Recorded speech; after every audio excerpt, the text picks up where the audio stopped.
ไปหาหมอเพราะร่างกายคนเฮานี่มันแน่นอนละมันก็สำรุดทรุดโทรมไปตามกาลเวลายิ่งถ้าอายุ40-60 ปีขึ้นแล้วก็แน่นอนละเพราะว่าจะเหมือนกับวัยรุ่น20-30นี่บ่ได้ฉะนั้นก็จำเป็นที่เฮาท่านทั้งหลายก็จะต้องดูแลสุขภาพร่างกายเพราะโดยเฉพาะในช่วงนี้เดี๋ยวก็ฝนตกเดี๋ยวก็แดดออกบางทีก็น้ำแห้งแล้งบางทีก็น้ำท่วมนั่นนี่มันเป็นเรื่องปกติมีฝนตกมีฝนหยุดฝนบ่ตกมีฝนตกมีฝนบ่ตกมีน้ำท่วมมีน้ำบ่ท่วมแห้งแล้งบางทีบางต่างในบรรดาท่านผู้ฟังทั้งหลายบางจังหวัดในประเทศไทยวันนี้ฝนบ่ตกก็มีไถนาขาดนาหว่านกล้าเข้าไว้แล้วนะออกมาก็ตายไปอย่างเพราะบ่มีน้ำบ่มีความชุ่มชื้นฉะนั้นสังคมคนเฮาก็เช่นเดียวกันบรรดาท่านผู้ฟังทั้งหลายบ่มีน้ำที่มาหล่อเลี้ยงในสังคมเฮาก็จะทำให้สังคมเฮานี่มันเดือดร้อนมันแล้งน้ำบ่อน้ำคลองเป็นรองน้ำใจน้ำไหนๆก็สู้น้ำใจบ่ได้ฉะนั้นก็น้ำนี่แหละน้ำวิเศษก็คือเรื่องน้ำจิตน้ำใจที่มวลมนุษย์เพื่อนร่วมโลกได้มอบให้กันซึ่งกันและกันบอกว่าจะเป็นชาติเชื้อชาติศาสนาใดก็ตามเมื่อได้รับผลกระทบแล้วเขาก็จะมีน้ำนี่แหละน้ำวิเศษน้ำทิพย์นี่แหละก็คือน้ำใจเขาก็ช่วยซับกันอย่างตัวว่านี่ก็ได้มีโอกาสเดินทางไปที่อารามป่ากล้วยตำบลจมพูอำเภอสารปีจังหวัดเชียงใหม่ได้ไปถวายความอาลัยแสดงความมีน้ำใจต่อคณะสงฆ์คณะศรัทธาที่อารามป่ากล้วยเพราะว่าได้สูญเสียจากไปอย่างบ่มีวันกลับของท่านอาจารย์พระมหาอนุพันธ์อภิวัฒโนนี่ก็เป็นน้องเลิฟน้องรักเป็นคณาจารย์ที่ได้ทำงานเกี่ยวกับเรื่องด้านบาลีด้วยกันแต่สมัยตั้งแต่พุทธ20 กว่าปีก่อน20 กว่าปีเกือบ30 ปีที่วัดพระสิงห์วรมหาวิหารแล้วก็ท่านอาจารย์พระมหาอนุพันธ์อภิวัฒโนนี่ก็ปัดโท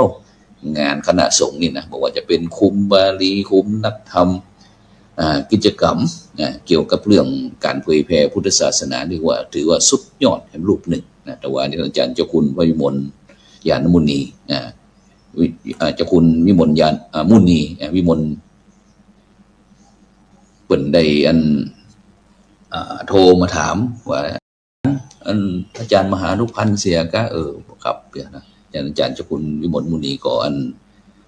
บอกเลยกันแซวว่าไปเยี่ยมเพิ่นของเด้อเพราะว่าพระสงฆ์องค์เจ้าเนี่ยพระสงฆ์องค์เดียนตีนักทำงานเนี่ยบรรดาท่านผู้ฟังทั้งหลายเหมือนกับกองทัพเป็นเหมือนกับนักรบของกองทัพธรรมในการเผยแผ่พระพุทธศาสนาซึ่งเมื่อท่านทั้งหลายเหล่านี้ยังมีลมหายใจยังมีกำลังวังชาดีๆทำการทำงานก็ไม่ได้คิดถึงสภาพตัวเองแต่เมื่อได้เจ็บเป็นเย็นไข้แล้วตรงนี้น่าเป็นห่วงฉะนั้นเราบางครั้งว่าครูสุพลก็มีโอกาสได้เดินทางไปที่โรงพยาบาลมหาราชนครเชียงใหม่โรงพยาบาลแห่งโรงพยาบาลสงฆ์มหาราชนครเชียงใหม่เนี่ยซึ่งก็มักจะไปเยี่ยมไปเยียนตรงนี้ไปดูนักรบต่างๆที่ได้อาพาธได้เจ็บเป็นเย็นไข้หลังจากที่หลายลูกหลายท่านก็อาจจะปลดระวางแล้วอายุ60-70อย่างที่ได้ต่างขึ้นไปแม้กระทั่งบนเขาบนภูบนดอย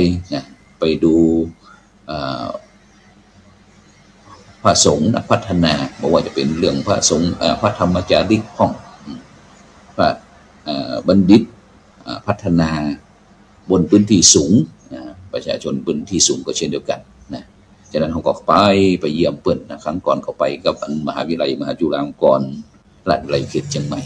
พร้อมถึงวิทยาลัยมจร.ส่วนกลางโดยท่านอธิการบดีเปิ้นก็ได้พร้อมถึงคณะก็เดินทางไปเยี่ยมตั้งเจียงไฮ้เชียงใหม่เมืองแปะเมืองงานพะเยาต่างๆงานนี่หนักหนาบ้าบรรดาท่านผู้ฟังทั้งหลายฉะนั้นก็ วัดคณะสัตยาญาติโยมก็ช่วยดูแลนักรบนะหลายรูปก็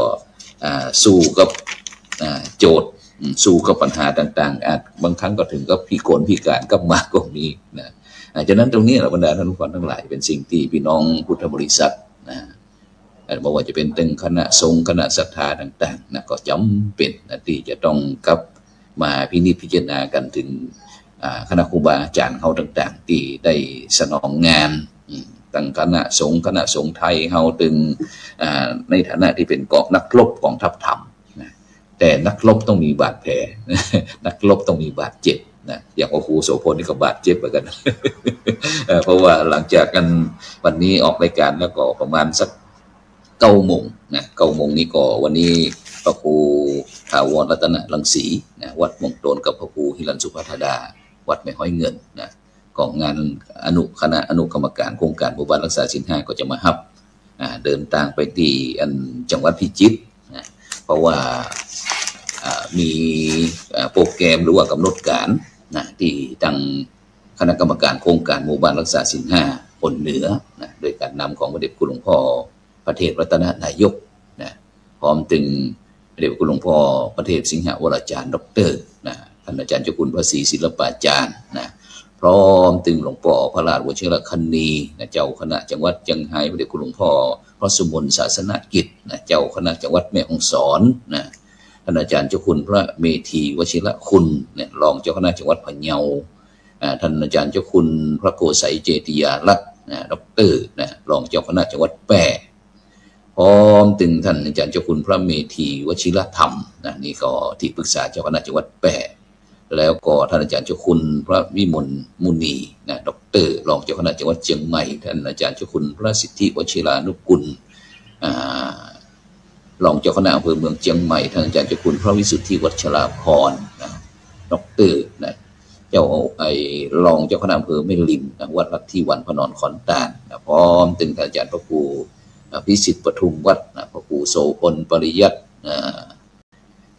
พร้อมถึงคณะอนุกรรมการต่างๆนะก็ท่านอาจารย์เจ้าคุณพระวินัยสาธรนะเจ้าคณะจังหวัดอุตรดิตถ์ต่างๆเนี่ยประมาณเกือบ30ชีวิตนะก็จะเดินทางไปที่จังหวัดพิจิตรเช่นเดียวกันเพราะว่ามีโครงการตรวจเยี่ยมกำหนดการก็วันที่17นะที่บ้านเขาโค้งตำบลวังสำโรงอำเภอบางบุญนาคจังหวัดพิจิตรนะวันที่17ส่วนวันที่18นั้นก็สิงหาคมก็จะเป็นบ้านนายมอำเภอเมืองเพชรบูรณ์จังหวัดเพชรบูรณ์วันที่19สิงหาคมเป็นบ้านวังหินนะอำเภอเมืองพิษณุโลกจังหวัดพิษณุโลกแล้วก็วันที่20นะหรือว่าวันที่20อีกนะวันที่หลายท่านหลายคนก็อาจจะอย่างคือสาวอีกนะบ้านหนองเจ๊กจิกกรีตำบลหนองยาป้องอำเภอด่านลั่นหอยจังหวัดสุโขทัยนะนี่ก็4วันด้วยกัน17 18 19นะวันที่21นั่นก็จะเป็นวันศุกร์ที่21เนาะเป็นวันพระวันธรรมสวนะวันแห่งการฟังธรรมเหมือนกันก็จะไปพระครูโสพลก็จะไปร่วมทำบุญตักบาตรทำกิจกรรมเรื่องวันธรรมสวนะที่วัดอินทปัญญารามบ้านของฝ่ายวัดแปะเช่นเดียวกันนะฉะนั้นเนี่ยเราเนี่ยบรรดาท่านผู้ฟังทั้งหลายล้วนแต่เป็นภาระเป็นหน้าที่นะที่คณะสงฆ์จะต้องประพฤติปฏิบัติหน้านอกบอกความในหน้านอกบอกความงามหน้าในบอกความดีหน้าที่บอกความเสียสละแม้แต่ตามพุทธบัญญัติที่องค์พระสัมมาสัมพุทธเจ้าได้บัญญัติเป็นธรรมเนียมคือพระสงฆ์อยู่จำพรรษาตลอด3 เดือนในฤดูฝนตั้งแต่แรม1 ค่ำเดือน8จนถึงกลางเดือน11ห้ามไปเที่ยวสัญจรไปมาเข้าพรรษาที่พุทธองค์ทรงอนุญาตก็มีอยู่2 วันนะที่เข้าพรรษานั่นก็คือปุริมิกาวัดสูปนายิกถาก็คือวันเข้าพรรษาแรกนะตั้งแต่แรม1 ค่ำเดือน8ไปถึงวันเพ็ญกลางเดือน11นะแล้วก็ปัจฉิมมิกาวัดสูปนายิกถานะก็คือวันเข้าพรรษาหลังตั้งแต่แรม1 ค่ำเดือน9จนถึงวันเพ็ญกลางเดือน12นะฉะนั้นเนี่ยบรรดาท่านผู้ฟังทั้งหลายสิ่งเหล่านี้ก็ถือว่าเป็นพระวินัยบัญญัตินะที่พุทธเจ้าได้บัญญัติไว้นะซึ่งถ้าพระพุทธเจ้าได้บัญญัติไว้เป็นของว่าพระวินัย นะพุทธเจ้าทรงอนุญาตพระสงฆ์องค์เจ้าที่จะช่วงอยู่จำพรรษาเนี่ยเกิดมีกิจการจำเป็นก็จะต้องกับภายใน7 วันเป็นของว่าสัตตหกรณียะเหตุที่ทรงอนุญาตเป็นไปด้วยสัตตหกรณียะทั้ง4อย่างก็คือสหธรรมิกหรือว่าบิดามารดาพ่อแม่เจ็บเป็นเย็นไข้ไปเพื่อรักษาพยาบาลนี่ก็พุทธองค์ก็อนุญาต2นะสหธรรมหรือว่ากัลยาณมิตรกัลยาณธรรมที่เป็นพระสงฆ์ของเจ้าเนี่ยวัดนั้นวัดนี้มีใจอยากจะศึกสิกขาลาเพศนะเมื่อหูแล้วนะเขาก็สามารถที่จะไปไกล่เกลี่ยคือเปลี่ยนวิธีคิดนะได้ปรึกษาหารือนี่ก็ไปได้3นะกิจมีกิจเกิดขึ้นบอกว่าจะเป็นวิหารชำรุดกุฏิ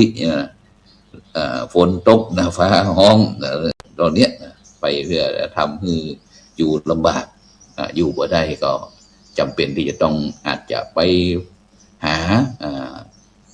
ศรัทธาญาติโยมที่เป็นประวารณาไว้เพื่อที่จะมาซ่อมแซมทนุบำรุงวัดว่าอารามก็สุดท้ายทายกทายิกาหรือว่าคณะศรัทธาญาติโยมเพื่อจะทำบุญทำบุญเรื่องนั้นเรื่องนี้งานนั้นงานนี้งานสำคัญก็สามารถที่จะไปได้นะฉะนั้นทั้งหมดทั้งมวลเนี่ยที่เป็นบอกว่าสัตตหกรณีเนี่ยหมายความว่าเหตุที่จะต้องไปได้ในอันภายใน7 วันกลับมาภายใน7 วันพรรษาก็บ่ขาดฉะนั้นเนี่ยบรรดาท่านผู้ฟังทั้งหลายนะนอกจากที่พระสงฆ์องค์เจ้าได้ถือเข้าวัดปฏิบัติธรรมจำพรรษาอย่างเป็นตีเป็นตางรอด3 แห่งแล้วนะก็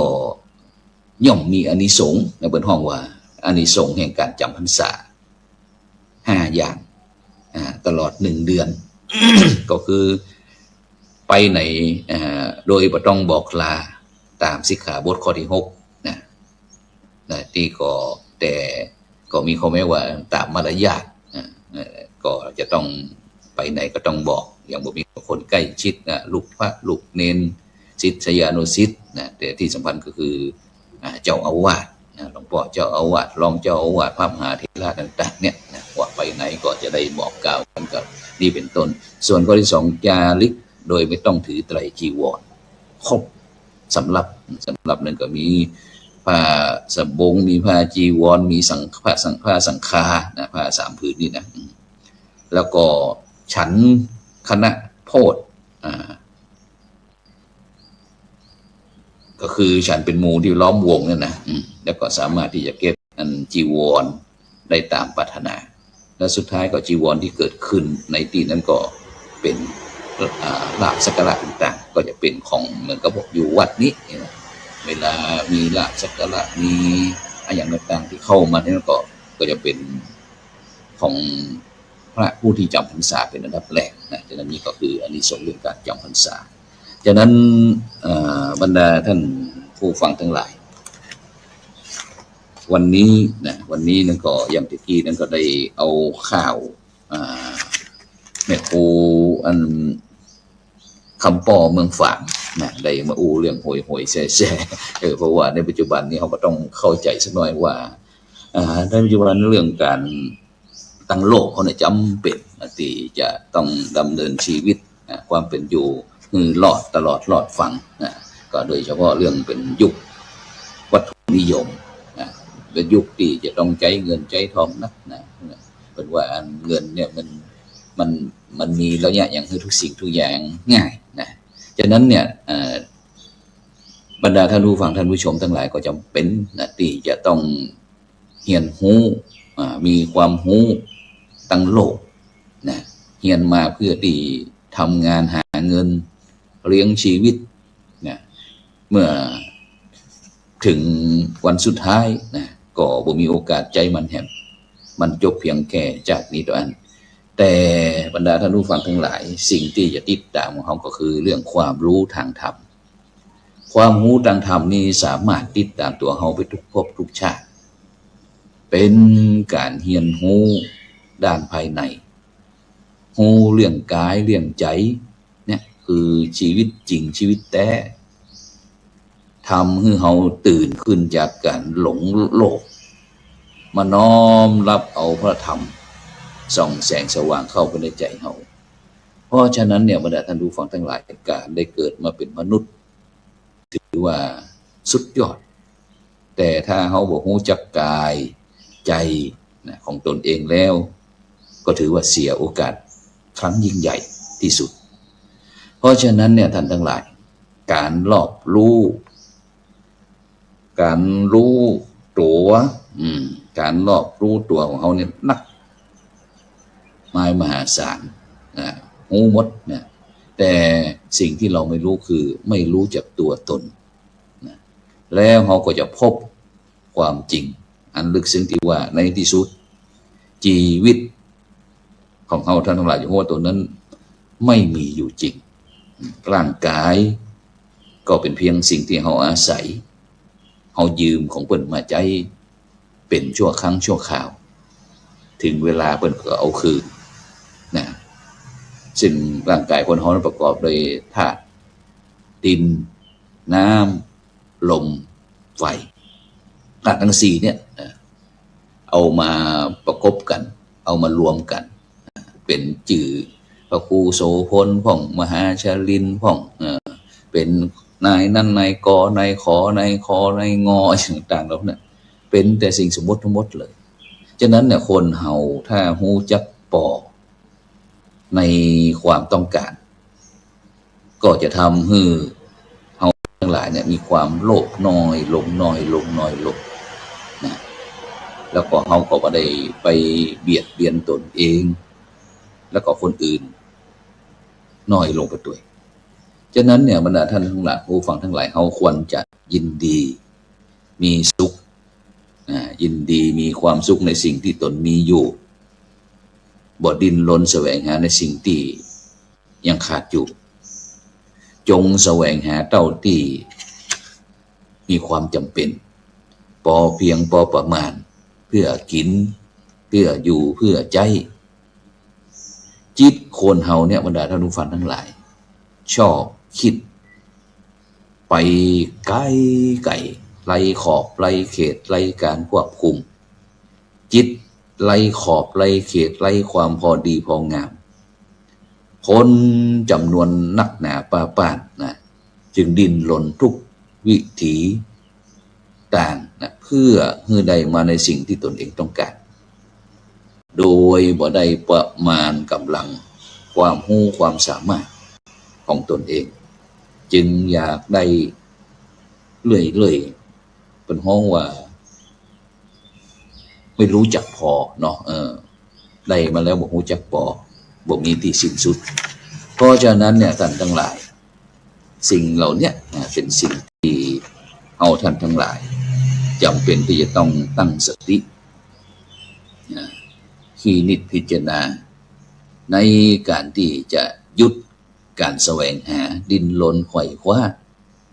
กับมามองหาการใจชีวิต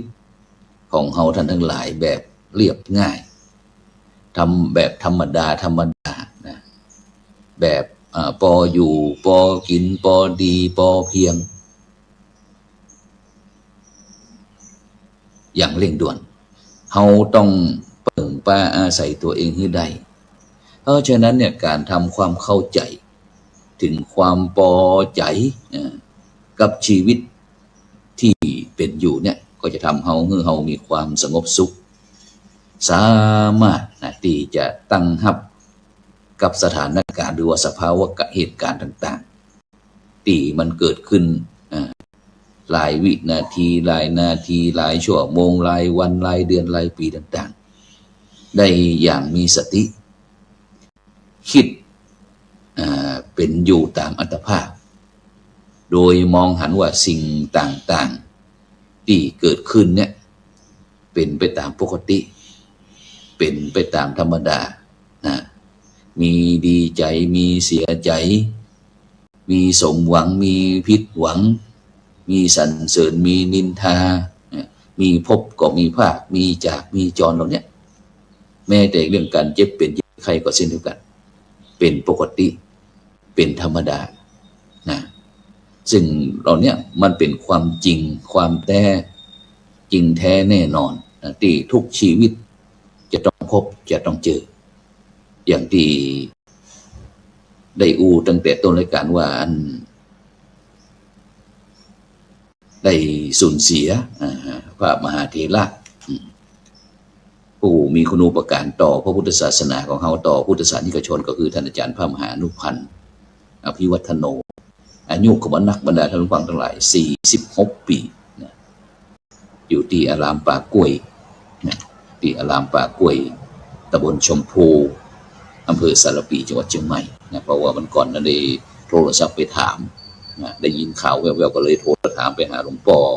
พระครูสาธรกิจโกจบโบสนเจ้าคณะอำเภอสารปีว่ามันเป็นจะได้เปิ้นก็บอกว่าอันเสียแต่เพิ่งไปหดน้ำไปส่งน้ำมาแล้วไปส่งน้ำมาหลวงพ่อเป็นประธานนะส่งน้ำในฐานะที่เป็นนักรบนะของกองทัพธรรมเพราะว่าเป็นไม้เป็นมือทำกิจกรรมปวดตึงปอยสั่งลองป่องตึงนำคณะสัตยาญาติโยมเข้าวัดปฏิบัติธรรมที่อารามป่ากล้วยนะก็แม้แต่ที่วัดพระสิงห์วรมหาวิหารเหมือนกันแต่ว่านี่พระเดชคุณหลวงพ่อพระเทพสิงห์วราจารย์ดร.เจ้าอาวาสวัดพระสิงห์ก็ได้นำคณะสงฆ์ไปห่วงไปแสดงความอาลัยความเสียใจนะคือกับ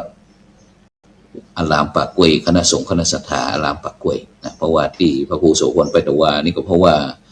อย่างฟังนว่าตารางกำหนดการที่จะต้องออกตรวจเยี่ยมหมู่บ้านรักษาศีล 5ตั้งแต่วันที่17ก็คือวันพุธนี้แต่พิจิตรกับเชียงใหม่นี่มันใกล้ๆนะ ในฐานะที่เป็นเลขานุการนั่นโครงการคณะกรรมการโครงการหมู่บ้านรักษาศีล 5นะก็จำเป็นที่จะเดินทางไปนะเพื่อที่จะดำเนินการในการตรวจเยี่ยมนะฉะนั้นก็เลยไม่ได้มีโอกาสที่จะร่วมพิธีประชุมเพลิงหรือว่าชาปนกิจสรีระร่างของท่านอาจารย์พระมหาอนุพันธ์อภิวัฒโนนะฉะนั้นก็เลยไปถวายนี้นะไปถวายนี้ก็เลยไปเป็นโฆษกะได้อนุโมทนากับคณะครูบาอาจารย์ถึงคณะสัตยาญาติโยมต่างๆบางวัดบางวาก็ได้นำผ้าไตรจีวรมาห่วมมาถวายนะศรัทธาญาติโยมทำน้ำดื่มน้ำขวดเครื่องดื่มอย่างต่างมาถวายนะแต่ว่าก็เลยเป็นเจ้าปอนน้อยหนึ่งนะฉะนั้นก็บุญใดกุศลใดที่ได้ทำมาก็ขออุทิศถวายนะนี่คือท่านอาจารย์พระมหาอนุพันธ์อภิวัฒโนนะอภิวัฒโนอายุ46 ปีนะที่อันประธานที่พักสงฆ์อารามป่ากล้วยนะนี่ไปสู่สวรรค์จันทร์ฟ้านิรปะตามความเชื่อในทางพุทธศาสนาเขาก็แล้วกันเนาะเพราะว่างานก็ดีงานน้องก็คือน้องนะก็จำเป็นนะไปไม่ใช่วันเดียวนะท่านผู้ฟังทั้งหลาย17พิจิตร18เพชรบูรณ์19พิษณุโลกวันที่20สุโขทัยดูกว่าจะได้กลับมานกขมิ้นเหลืองอ่อนคำไหนก็นอนหัน